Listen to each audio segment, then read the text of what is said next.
presented by Adi Shakti Films.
लड़की नहीं हूँ, दिल से मोहब्बत करती हूँ, राजा तुझ पे मरती हूँ। हमरा लाइफ में बहुत मौत हो गया, इस पतियों से मुझे नफरत हो गया। बात तुमको सुन लो तनी रुक के, अब तो माथा भी पी होगा फूक के, भले लकड़ी हो जाऊंगा सूख के।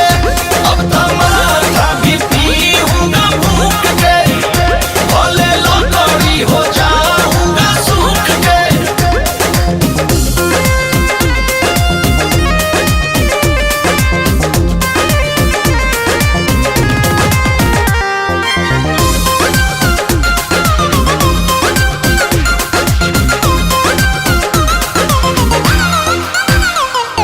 प्यार में छोटी मोटी गलती लड़कियों से होती है, मगर अकेले में रोती है।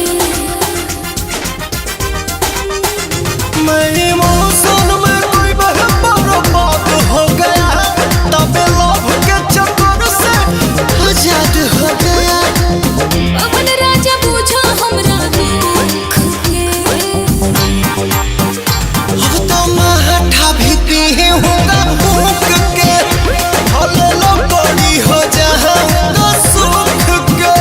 अब तो माथा भी पी होगा फूक के, भले लकड़ी हो जाऊंगा सूख के।